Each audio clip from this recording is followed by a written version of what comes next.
पानी के नीचे पल रहे एक बड़े खतरे के बारे में आपने शायद ही कभी गौर किया हो।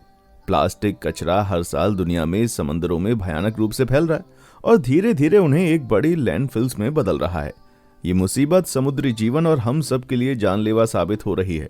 अगर आपको इस भयानक पर्यावरण संकट के बारे में कोई शक है तो आइए कुछ ऐसे चौंकाने वाले आंकड़ों पर नजर डालते हैं जो कि साबित करते हैं कि हमारे महासागरों को बचाए जाने की कितनी जरूरत है। 2015 में साइंस जर्नल में पब्लिश्ड एक रिसर्च के अनुसार हर साल 4.8 से 12.7 मिलियन टन प्लास्टिक दुनिया भर के समुद्र में फेंका जाता है। फाइव जायर्स, एक Australian non profit ocean advocacy group ने भी 2015 में यही भविष्यवाणी की थी। दुनिया भर में जमा कचरे का टोटल 5.25 ट्रिलियन टुकड़े है, जो लगभग 270,000 मीट्रिक टन के बराबर है। ये एक ऐसा आंकड़ा है जो ऐसे ही बढ़ता रहेगा जब तक प्लास्टिक प्रोडक्शन का ये पैटर्न इसी तरह जारी रहेगा। ये सिर्फ बड़े टुकड़े नहीं है जिन्हें आप देख रहे हैं, लगभग 269,000 टन कचरा समुद्र की सतह पर तैर रहा है, जिससे एक गहरा खतरा पैदा हो रहा है। मरीन बायोलॉजिस्ट डॉक्टर लूसी वुडल की एक स्टडी से पता चलता है कि दुनिया भर में गहरे समुद्र के चारों ओर पर स्क्वायर किलोमीटर में कचरे के 4 अरब छोटे फाइबर हो सकते हैं। ये कुछ ऐसा है जो पहले कभी किसी साइंटिफिक लिटरेचर में दर्ज नहीं किया गया। वर्ल्ड इकोनॉमिक फोरम और एलन मैकआर्थर फाउंडेशन के अनुसार हमारे पास 2050 तक समुद्र में मछलियों से ज्यादा प्लास्टिक होगा। जैसे जैसे वे भयानक सच्चाई करीब आती रहेगी, हमें अपने आप से पूछना चाहिए, क्या हमें हमारे समुद्र को बचाने में बहुत देर हो चुकी है? समुद्र के कचरे की भारी मात्रा का अनुमान लगाना एक मुश्किल और टाइम कंज्यूमिंग काम है। फाइव जायर्स इंस्टीट्यूट के को फाउंडर मार्कस एरिक्सन ने 4 साल से ज्यादा रिसर्च के बाद कचरे के मलबे को 5.25 ट्रिलियन बिट्स का अनुमान लगाया। उन्होंने 24 से ज्यादा बार दुनिया भर के समुद्र घूमकर अपनी रिसर्च के लिए नमूने इकट्ठे किए। एरिक्सन ने अपने इन एक्सपीडिशंस में कैंडी रैपर से लेकर फिश बॉल, नेट्स तथा सब कुछ इकट्ठा किया। इसमें प्रशांत महासागर से इकट्ठा किया हुआ एक सैंपल भी था, जिसमें 89 अलग अलग तरह के प्लास्टिक नेट और लाइन थी, और ये सभी 1-2 इंच के टेडी बियर के चारों ओर लिपटी हुई थी। 1980 के दशक से प्लास्टिक का प्रोडक्शन पहले से 4 गुना हो गया है। हवा, लहरें और सूरज प्लास्टिक को छोटे छोटे टुकड़ों में तोड़ देते हैं। समुद्री जानवर इसे आसानी से निगल लेते हैं, जिससे उनकी मौत समय से पहले हो जाती है। हमारी लापरवाही से फेंका गया प्लास्टिक का कचरा कम से कम 267 प्रजातियों को प्रभावित करता है, जिसमें 44% समुद्री पक्षी और 43% समुद्री जानवरों की प्रजातियां शामिल हैं। अगस्त 2014 में एक डीवीडी केस के टूटे हुए टुकड़े को निगलने के बाद 47 फीट की खोई हुई प्रजाति की एक फीमेल सेई व्हेल मर गई। ये कुछ ऐसा था जिसे पूरी तरह से रोका जा सकता था। दुनिया के सबसे दुलारे समुद्री कछुए सबसे बुरी तरह से प्रभावित प्रजातियों में से एक हैं। तेजी से बढ़ते प्लास्टिक प्रदूषण के कारण 86% समुद्री कछुए अब बहुत अधिक पीड़ित हैं। WWF ऑस्ट्रेलिया के अनुसार प्लास्टिक कचरे में फंसने से हर साल कम से कम 1000 कछुए मर जाते हैं। सभी समुद्री कछुओं में से 52% ने माइक्रो प्लास्टिक को भोजन समझकर खा लिया था। फिर कुछ सालों में आपने इंटरनेट पर वायरल हो रही इस खतरनाक तस्वीर को देखा होगा। शायद आपने सोचा होगा कि एक कछुए को फोटोशॉप करने की भयानक कोशिश की थी किसी ने, जैसे कि उसने विक्टोरियन शैली की महिला का कोर्सेट पहना हो, लेकिन असलियत इससे कहीं ज्यादा दर्दनाक है। मे वेस्ट नाम के इस अद्भुत कछुए को उसका नाम 1930 के दशक की एक हॉलीवुड सुपरस्टार के नाम पर दिया गया था। मे वेस्ट इस बात का जीता जागता सबूत है कि प्लास्टिक के एक छोटे से टुकड़े के कितने भयानक परिणाम हो सकते हैं। This turtle got caught in a milk jug ring, and here's what happened. So she's since been named Mae West. Five जायर्स के को फाउंडर्स मार्कस एरिक्सन और उसकी पत्नी एना कमिंस ने पहली बार 2007 में लुइसियाना में डेबी पियर्सन के बैकयार्ड में इस अनोखे एलिगेटर स्नैपिंग टर्टल को देखा। लगभग 19 साल पहले मे वेस्ट अंडे से बाहर निकलते ही एक प्लास्टिक मिल्क जग की रिंग में तैर गई, और तब से ये रिंग उसके बीच के हिस्से में फंस गई। प्लास्टिक की लंबे समय तक चलने वाली विशेषताओं के कारण उसका शरीर इस रिंग के चारों ओर बढ़ने के लिए मजबूर हो गया। यही वजह थी मे वेस्ट के अजीब ओवर ग्लास शेप जैसी बनावट की। रिंग के कट जाने के बाद भी मे वेस्ट को हुए नुकसान की भरपाई नहीं की जा सकी। उसकी रीढ़ की हड्डी सामान्य रूप से नहीं बढ़ने के कारण वो बीच में झुक सकती है, लेकिन उसकी इस कमी ने उसे कभी आगे बढ़ने से नहीं रोका। 2007 में न्यू ऑरलियंस के ड्रेनेज कैनल से खोजे और बचाए जाने के बाद पियर्सन ने मे वेस्ट को अपनी देखरेख में रखा। फिर मार्कस और एना ने उसे एक ऐसी जगह ले जाने का फैसला किया जहां वो अपनी अद्भुत कहानी को दुनिया के साथ शेयर कर सके। Her name is Mae West because of her skinny waist. And now she's going to the Star Eco Station in Los Angeles. This beautiful turtle has a new home. And this is why we do what we do. Because all those poorly designed plastics, they have an impact on other life. They can cause lots of suffering to people on the planet. 2011 में Marcus और एना ने मे waste के लिए एक cross country move सहूलियत की शुरुआत की। 5 जुलाई 2015 को मे वेस्ट को कैलिफोर्निया के कल्वर सिटी में स्टार इको स्टेशन पर अपने नए घर में ले जाया गया। स्टार एक आकर्षक वाइल्ड लाइफ रेस्क्यू सेंटर और एनवायरमेंटल साइंस म्यूजियम है। ये कैंपस विजिट और मोबाइल टूर्स ऑर्गेनाइज करता है, जो युवाओं को गायब होती हुई स्पीशीज के बारे में जानने और उनके साथ पर्सनली जुड़ने का मौका देता है। प्लास्टिक पॉल्यूशन के हानिकारक प्रभावों के बारे में पब्लिक को महत्वपूर्ण सबक सिखाने के साथ साथ यहाँ मे वेस्ट की लॉन्ग और हेल्दी लाइफ की उम्मीद की जाती है। अफसोस की बात यह है कि मे वेस्ट की डिफॉर्मिटी उतनी यूनिक नहीं है जितना आप सोचते हैं। दरअसल उसके जैसे ओवर ग्लास शेप के शरीर के कारण पीनट नाम के एक और इंटरनेट प्रसिद्ध ऑनलाइन कछुए को मे वेस्ट समझ लिया जाता है। पीनट एक लाल कान वाला कछुआ है जिसे 1993 में मिसौरी में खोजा गया था। वो आमतौर पर सोडा या बियर के साथ बेचे जाने वाले प्लास्टिक 6 पैक रिंग में फंस गया था। अपने बढ़ते आकार के बावजूद वो पैकेजिंग के मजबूत होने के कारण उसे तोड़ नहीं सका। पीनट को एक चिड़ियाघर में ले जाया गया ताकि प्लास्टिक की रिंग को सावधानी से हटाया जा सके। उसका शरीर मे वेस्ट की तरह बरसों की तकलीफ से कभी नहीं उभर पाएगा जिसे उसने सहा था। पीनट शिकारियों के लिए विशेष रूप से कमजोर पड़ जाता क्योंकि उसके शरीर एक आम कछुए की तरह डोम शेप का नहीं था।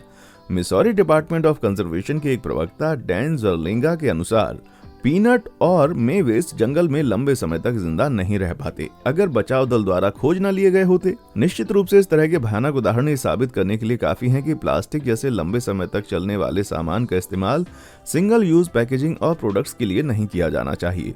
इसके बावजूद दुनिया भर में हर साल लगभग 300 मिलियन टन प्लास्टिक का प्रोडक्शन किया जाता है। इसमें से आधे का यूज सिर्फ एक बार किया जाता है।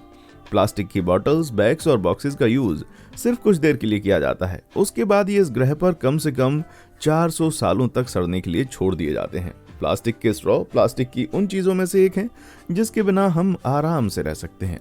ये आपके पसंदीदा ड्रिंक को चूसते समय आपकी सोच से कहीं ज्यादा नुकसान पहुंचा सकते हैं। 2018 के एक सर्वे में पाया गया कि 8.3 बिलियन प्लास्टिक स्ट्रॉ इस वक्त दुनिया के समुद्र तटों को पॉल्यूट कर रहे हैं। अकेले अमेरिका में हर दिन लगभग 500 मिलियन प्लास्टिक स्ट्रॉ का उपयोग किया जाता है। एक तिनके को फेंकने के नतीजों की कल्पना करना मुश्किल हो सकता है, लेकिन ये उदास कछुआ आपको फिर से सोचने पर मजबूर कर देगा। सी टर्टल एक्सपर्ट क्रिस्टीन फिगेनर और उनकी रिसर्च टीम ने जून 2018 में कोस्टा रिका में एक रिसर्च ट्रिप के दौरान इस बीमार ओलिव रिडले कछुए की खोज की। उसके नाक के छेद से एक अजीब से चीज निकली हुई थी। वो परेशान हुए कि हो सकता है कोई मक्खी या कीड़ा कछुए के ब्रेन से चिपक गया है। वो उसके करीब गए और उन्होंने कछुए की नाक से चिपकी हुई चीज का एक छोटा सा टुकड़ा काट दिया। पता चला कि वो अजीब चीज वास्तव में एक प्लास्टिक स्ट्रॉ था। प्लास्टिक स्ट्रॉ कछुए की नाक के अंदर फंस गया था, जिससे उसका सांस लेना लगभग मुश्किल हो गया था। टीम समुद्र तट से मीलों दूर थी और आसपास में जानवरों के किसी भी डॉक्टर के पास इस समुद्री कछुए की तकलीफ से निपटने के कोई टूल्स होने की संभावना नहीं थी। फेगेनर ने सावधानी से प्लास्टिक स्ट्रॉ को हटाने का फैसला किया। टीम ने 10 से 12 सेंटीमीटर लंबी प्लास्टिक स्ट्रॉ को निकालने के लिए एक प्लायर और स्विस आर्मी नाइफ का इस्तेमाल किया। उनके पास उस वक्त यही टूल्स मौजूद थे। कछुए को जंगल में छोड़ने से पहले उन्होंने उसकी नोज पाइप को डिसइंफेक्टेंट से साफ किया। फेगिनर का मानना है कि दूसरे नेचुरल फूड्स को निगलने के दौरान कछुए ने गलती से स्ट्रॉ को निगल लिया था। अपने आप को उस अजीब चीज से छुटकारा दिलाने के लिए कछुए ने उसे अपनी नाक के रास्ते खारे पानी के साथ बाहर निकाल दिया था या फिर उसे उलट दिया, जिससे वो गलत जगह आकर फंस गया। अगर फेगिनर और उनकी टीम ने उस दिन इस दुखी कछुए को नहीं देखा होता तो शायद वो एक और आंकड़े का हिस्सा होता जो ये साबित करता कि एक प्लास्टिक स्ट्रॉ की तरह छोटी सी दिखने वाली कोई चीज कितनी ज्यादा घातक हो सकती है। हमने देखा कि प्लास्टिक पॉल्यूशन समुद्री जीवन को कितना नुकसान पहुंचा रहा है। इससे पहले कि बहुत देर हो जाए, आइए हम खुद से पूछें कि हम अपने तरीके बदलने के लिए क्या कर सकते हैं। ऑस्ट्रेलिया की नेशनल साइंस एजेंसी CSIRO के हिसाब से लगभग 80% समुद्री प्लास्टिक समुद्र में छोड़ी गई चीजों से नहीं बनता, जैसे कि छोड़े गए फिशिंग टूल्स। ये प्लास्टिक पैकेजिंग की तरह समुद्र तट के कूड़े से आता है, जो समुद्र में बह जाता है या नदियों में बहकर नीचे की ओर चला जाता है। ऐसा कोई कारण नहीं है कि एक सिंगल यूज डिस्पोजेबल आइटम जैसे कि मिल्क जग की रिंग को ऐसी चीजों से बनाया जाए जो हमेशा के लिए बनी रहें। बड़ी कंपनीज के लिए विकल्पों के बारे में सोचने का समय आ चुका है। मैकडॉनल्ड्स ने 2018 में यूनाइटेड किंगडम और आयरलैंड में अपने रेस्टोरों में प्लास्टिक के स्ट्रॉ का इस्तेमाल बंद कर दिया और उसकी जगह पेपर स्ट्रॉ का इस्तेमाल शुरू किया, जबकि कई और रिटेलर्स ने मेटल और ग्लास के स्ट्रॉ बनाने पर जोर दिया है, जिसे कस्टमर खरीद कर दोबारा इस्तेमाल कर सकते हैं। सिंगल यूज प्लास्टिक के चक्र को खत्म करने के लिए कई बेवरेज कंपनीज ने क्लासिक 6 पैक रिंग के पैकेजिंग पर दोबारा सोचना शुरू कर दिया है, जो कि पीनट जैसे समुद्री जानवरों के लिए खतरा पैदा करती हैं। साल 2020 में कोका कोला और बडवाइजर बियर धीरे धीरे कील क्लिप डिजाइन को रोल आउट करेंगे। ये कैंस के ऊपर एक बायोडिग्रेडेबल पेपर को जोड़ता है, जिससे उसे उठाना आसान हो जाता है। हेनेकेन ने भी 2019 में प्लास्टिक और श्रिंक रैप पैकेजिंग को कार्डबोर्ड टॉपर्स से बदलने का वादा किया है। उनका दावा है कि ये सप्लाई चेन से सालाना 517 टन प्लास्टिक को हटा देगा। इस बीच फ्लोरिडा में salt water brewery eco friendly 6 pack ring को बनाने पर ध्यान देने के लिए एक स्टार्टअप कंपनी E6PR के साथ काम कर रही है। ये रिंग जौ और गेहूं से बनाई जाएगी। कछुआ और दूसरे समुद्री जानवर इन रिंग्स को आसानी से खा सकेंगे और इसमें उलझेंगे नहीं। कंपनियां अपनी पैकेजिंग और प्रोडक्ट्स को इको फ्रेंडली बनाने के लिए ढेर सारे तरीके के बारे में सोच सकती हैं। फिनिश सस्टेनेबल कंपनी सुलापैक ने प्लास्टिक फ्री लकड़ी से बने बायोडिग्रेडेबल कॉस्मेटिक कंटेनर लॉन्च किए हैं। बॉक्स्ड वाटर इज बेटर एक बेहतरीन तरीका है जिससे 100% रिसाइकिल करने वाले बॉक्स का यूज करके सिंगल यूज वाली प्लास्टिक की बोतलों को खत्म कर दिया जा सकता है।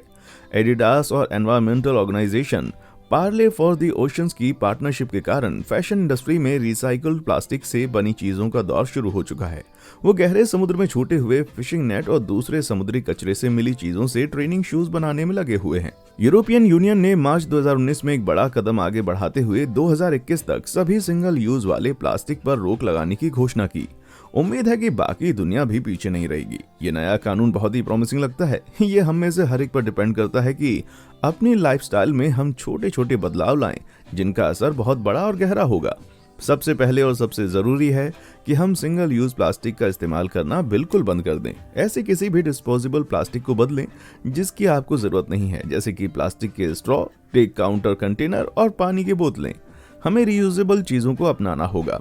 अगर आप अपना खुद का कप साथ लाते हैं तो कुछ हाई स्ट्रीट कॉफी शॉप्स आपको स्पेशल रिवॉर्ड या डिस्काउंट भी दे सकती हैं। 2018 में साइंस एडवांसेज जर्नल में प्रकाशित ऑल प्लास्टिक के पहले वर्ल्ड वाइड सर्वे में पाया गया कि दुनिया भर में सिर्फ 9% प्लास्टिक ही रिसाइकिल किया जाता है। प्लास्टिक का ज्यादातर हिस्सा लैंडफिल और समुद्र में बहकर जमा हो जाता है। अगर हम सावधानी नहीं बरतेंगे तो हमारे समुद्र में जाने वाले प्लास्टिक की मात्रा खतरनाक रूप से बढ़ती रहेगी और तब तक बहुत देर हो चुकी होगी।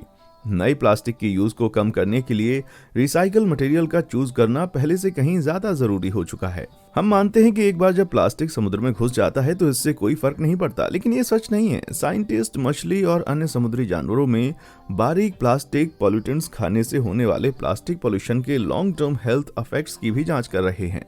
माइक्रोप्लास्टिक पहले से ही 114 तरह के एक्वेटिक स्पीशीज में पाए जा चुके हैं। उनमें से आधे से ज्यादा हमारी डिनर प्लेट्स में रोज परोसे जा रहे हैं। ये कुछ ऐसा है जो हम इंसानों के लिए चिंता का विषय बनता जा रहा है। प्लास्टिक कचरा दुनिया भर के इकोसिस्टम पर कहर बरसा रहा है। इसे रोकना अब हमारी जिम्मेदारी है ताकि मे वेस्ट जैसे कछुए और अन्य जानवर कटने फटने या ह्यूमन वेस्ट के डर के बिना आराम से रह सकें। आखिरकार ये सिर्फ एक कछुए का मसला नहीं है, ये एक ऐसी समस्या है जिसका असर सब पर हो रहा है। समय आ चुका है हमारे लिए कदम बढ़ाने और इसके बारे में कुछ करने का। क्या आप जानते थे कि प्लास्टिक पॉल्यूशन किस हद तक हमारे समुद्रों को नुकसान पहुंचा रहा है? आपको क्या लगता है कि हम इस सिचुएशन को बदलने में मदद करने के लिए क्या क्या कर सकते हैं? मुझे नीचे कमेंट सेक्शन में आकर जरूर बताएं। देखने के लिए शुक्रिया।